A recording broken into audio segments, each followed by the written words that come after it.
Hi everyone, welcome back to channel. तो आज के इस वीडियो में हम बेसिकली पॉलिटी का फर्स्ट चैप्टर जो कि मेकिंग ऑफ कॉन्स्टिट्यूशन है उसको हम रिवाइज करने जा रहे हैं। ठीक है, काफी शॉर्ट फॉर्म में मैं रिवाइज करूंगा और उसको मल्टीपल टाइम वीडियो देख के भी रिवाइज कर सकते हैं। चलते स्टार्ट। ठीक है, तो सबसे पहले ये सब चीजें बोल दो आप। सबसे पहला जो ओरिजिन था ना, वो 1928 में रखा था बाय नेहरू रिपोर्ट, जिसको हम कहते हैं। ये जवाहरलाल नेहरू नहीं है, जवाहरलाल का पिताजी इसका नाम, जिसको हम कहते हैं मोतीलाल नेहरू। क्लियर है? फिर मेकिंग ऑफ कॉन्स्टिट्यूशन असेंबली का जो सबसे पहले अर्ली डिमांड जिसको माना जाता है वो है 1934 का। मनिंद्र नाथ रॉय ने, एम एन रॉय ने किया था 1934 में। ठीक है, फिर 1935 में कांग्रेस ने किया था। फिर जो अर्ली ऑफर्स आए थे ना, तीन ऑफर्स आए थे हमारे पास: अगस्त ऑफर, क्रिप्स मिशन और वेबल प्लान। अगस्त ऑफर आया था 1940 fail, Cripps mission 1942 rejected and Wavell plus 1945 ये भी रिजेक्टेड। जो रीजन था ना रिजेक्टेड का, बेसिकली ये जो ब्रिटिश थे ना, वो हमें ऑफर क्या दे रहे थे? Dominion status. डोमिनेंस स्टेटस का मतलब होता है कि रूल करेगा इंडिया, लेकिन जो शासन रहेगा ना वो ब्रिटिश इंडिया का रहेगा। ठीक है, मतलब वो तुम कंट्री को तुम अपने हिसाब से चलो, लेकिन तुम पापा पापा बोलते रहो ब्रिटिश को। ये था डोमिनेंस स्टेटस। लेकिन जो पॉलिटिकल लीडर्स है ना, उनका जो डिमांड था ना वो था पूर्ण स्वराज। उनका डिमांड था पूर्ण स्वराज। ठीक है, तो अल्टीमेट जो ऑफर आया था ना वो आया था कैबिनेट मिशन प्लान 1946 में। इसमें क्या था? बेसिकली ग्रुपिंग का प्रोविजन था। और उसको तीन लोग लेके आया था, जिनका नाम था A V Alexander, Stafford Cripps and Pethick Lawrence. A V Alexander, Stafford Cripps and Pethick Lawrence, जिसमें जो पैथिक लॉरेंस था वो था चेयरमैन था इस कमेटी। ठीक है, तो फिर इस कमेटी, जब ये प्लान आया था कैबिनेट मिशन प्लान 1946 में, तो कंपोजिशन किया गया था कॉन्स्टिट्यूशन असेंबली का, कैसे हम उसको गठन करेंगे। ठीक है, तो टोटल सीट बने थे हमारे पास जो ना 389 टोटल सीट बने थे। ठीक है, जिसमें से 296 जो ना वो ब्रिटिश इंडिया का था, और 93 जो था ना वो था प्रिंसली स्टेट का, जिसको नॉमिनेशन की मदद से होता था। ठीक है, लेकिन ब्रिटिश इंडिया में भी दो प्रोविंस अलग अलग थे, जिसमें से गवर्नर था और चीफ कमिश्नर था। गवर्नर के 292 थे और चीफ कमिश्नर के 4 थे। टोटल सीट कितना था? 389 था, जिसमें से 296 ब्रिटिश, 93 प्रिंसली स्टेट, और उसमें से भी 296 में भी 292 ये और 294 ये वाला। ठीक है, बेसिकली ये जो सीट एलोकेटेड हुआ था ना, seat allocated to each British province were to be divided among three principal communities which is Muslim, Sikh and general. तीन प्रिंसिपल कम्युनिटीज के तौर पे डिवाइड होता है, जिसको हम मुस्लिम, सिख और जनरल। ठीक है, one seat was to be allocated for every 10 million population. 10 million population को कंसीडर करते हुए एक सीट को दर्शाया जाता है। ठीक है, तो इसमें जो इलेक्शन हुए थे ना, मेथड ऑफ इलेक्शन, वो इंडायरेक्ट इलेक्शन थे। ठीक है, इंडायरेक्ट इलेक्शन थे। और वो जो मेथड हुआ था वो था proportional representation and single transferable vote. Proportional representation and single transferable vote, ये पार्सली इलेक्टेड था और पार्सली नॉमिनेटेड था। क्लियर है?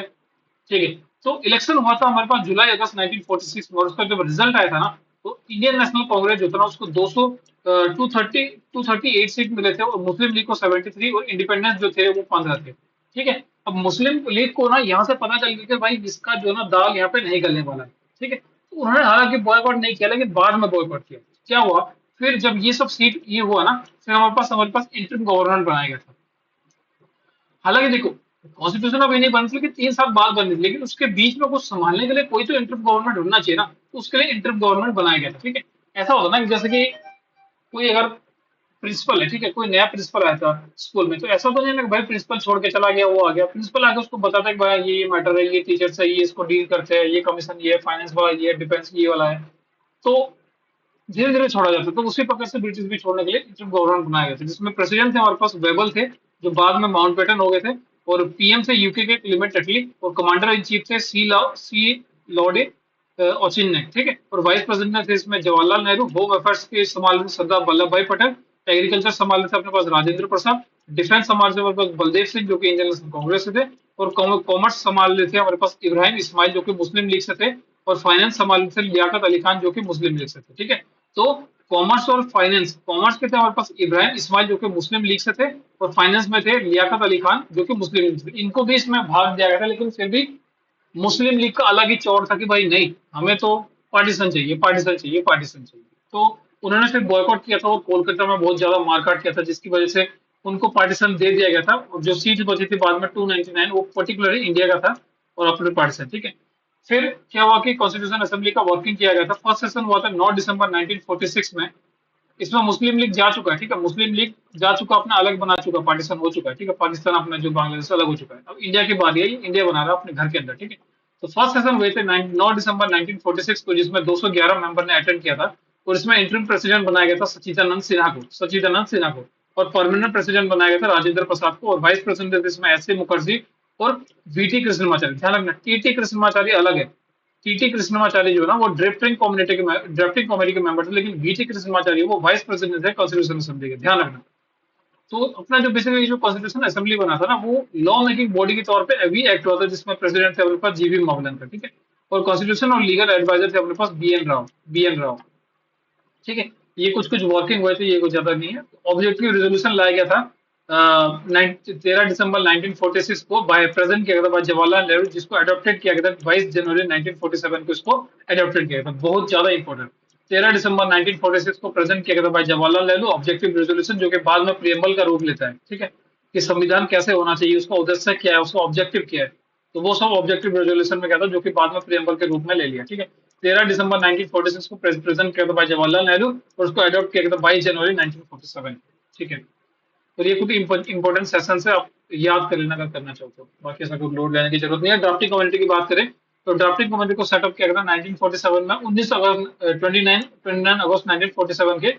और ये 141 डेज तक इसको बनाया गया था। और ये ड्राफ्टिंग कमेटी में जो चेयरमैन थे ना वो थे डॉक्टर भीमराव अम्बेडकर, जिसको मॉडर्न मैन या फिर चीफ आर्किटेक्ट के नाम से जाना जाता है, ठीक है। और उसमें कई सारे मेंबर थे, जैसे कि अयंगर थे, सादुल्ला थे, मुंशी थे, बीएल मिट्टर और डीपी खेतान। बीएल मिट्टर को रिप्लेस किया था एन माधव राव ने, और डीपी खेतान को रिप्लेस किया था टीटे कृष्णमाचारी। भाई साहब बीटे कृष्णमाचारी नहीं है, बीटे कृष्णमाचारी तो वाइस प्रेसिडेंट है किसके साथ, एच जी मुखर्जी के साथ। लेकिन डीपी खेतान को, जो कि ड्राफ्टिंग कमेटी के मेंबर थे, डीपी खेतान को रिप्लेस किसने किया था, टीटी कृष्णमाचारी, ठीक है, ध्यान रखना। तो उन्होंने ड्राफ्ट बनाया था और ड्राफ्ट को पब्लिश किया था उन्होंने 1948 में, 21 फरवरी 1948 में। ये लोगों के सामने प्रेजेंट किया, भाई तुम्हें 8 मंथ का टाइम दिया है, तुम देखो इसमें कुछ अगर गलती हो तो हमें बताओ, ताकि हम कॉन्स्टिट्यूशन असेंबली के सामने इसको प्रेजेंट कर सके, ठीक है। उनको 8 महीने का टाइम दिया गया था, ठीक है। तो जो फाइनल ड्राफ्ट जो कॉन्स्टिट्यूशन असेंबली को के सामने इंट्रोड्यूस किया गया था वो था 4 नवंबर 1948 को इंट्रोड्यूस किया था, जिसमें 3 रीडिंग हुए थे। फर्स्ट रीडिंग जो है ना 5 डेज के लिए चला था, सेकंड रीडिंग उसके अकॉर्डिंग, और थर्ड रीडिंग इसके अकॉर्डिंग, ठीक है। तो हमारे जो कॉन्स्टिट्यूशन असेंबली था, तो जो कॉन्स्टिट्यूशन था ना उसको एडॉप्टेड किया गया था 26 नवंबर 1949 को। 26 नवंबर 1949 को उसको एनफोर्स किया गया था, जिसको लागू किया गया था 26 जनवरी 1947 को, ध्यान रखना बहुत ज्यादा इंपॉर्टेंट है। 26 नवंबर 1949 को इसको अडॉप्टेड किया गया था 26 जनवरी 1950। 26 नवंबर 1949 को इसको अडॉप्टेड किया गया था, 26 जनवरी 1950 को इसको एनफोर्स किया गया था, ठीक है। अब कॉन्स्टिट्यूशन को जब इसमें 284 मेंबर ने साइन किए थे, जिसमें से 15 मेंबर फीमेल भी थी, ठीक है। जब इसको बनाया गया था तो इसमें एक प्रियम्बल था, 395 आर्टिकल्स थे, 22 पार्ट थे और 8 शेड्यूल थे। अभी कितना 12 शेड्यूल हो गए, 25 पार्ट्स हो गए, ठीक है। Other function other other other जो कि परफॉर्म किया था कॉन्स्टिट्यूशन असेंबली के, जैसे कि नेशनल फ्लैग को अडॉप्ट किया था 22 जुलाई 1947 को, रेटिफाइड कॉमनवेल्थ मेंबरशिप मई 1949 को, adopted national anthem and adopted national song in 24 जनवरी 1950 को, और elected Rajendra Prasad as first president, ठीक है, ध्यान रखना Rajendra Prasad as first president. अपना कॉन्स्टिट्यूशन असेंबली का सिंबल बना था एलिफेंट। लीगल एडवाइजर या फिर कॉन्स्टिट्यूशन एडवाइजर थे अपने पास बीएन राव। चीफ ड्राफ्टमैन थे अपने पास एस एन मुखर्जी, ध्यान रखना एस एन मुखर्जी। और कॉन्स्टिट्यूशन को हैंड रिटन किया गया था इंग्लिश में प्रेम बिहारी नारायण राजदा, और हिंदी में लिखा था वसंत कृष्ण वैद्य ने, ठीक है। जो कॉन्स्टिट्यूशन को डेकोरेट किया गया था वो था नंदलाल बोस और बिहार राम मनोहर सिन्हा।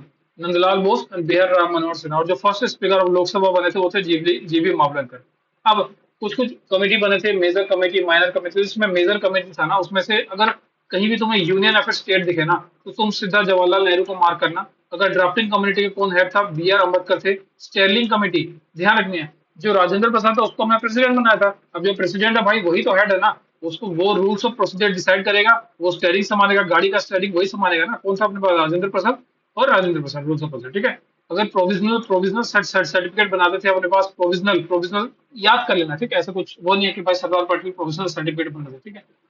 प्रोविजनल काम करता सरदार पटेल और एडवाइजरी करते थे सरदार पटेल, ठीक है। हाउस कमेटी में थे हमारे पास पचावी सीतारमैया, और ऑर्डर ऑफ बिजनेस संभालते थे अपने पास मुंशी जी, ठीक है।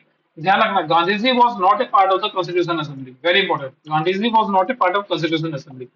ट्रिस्ट विद डेस्टिनी बोला गया था जवाहरलाल नेहरू के द्वारा। और सोमनाथ नेहरू ने ये बोला था कि ये ब्रिटिश की चाल है, ठीक है। और अम्बेडकर ने बोला था कि ये सोसाइटी इज स्टिल डिवाइडेड, इन्होंने कमेंट मारा था, ठीक है।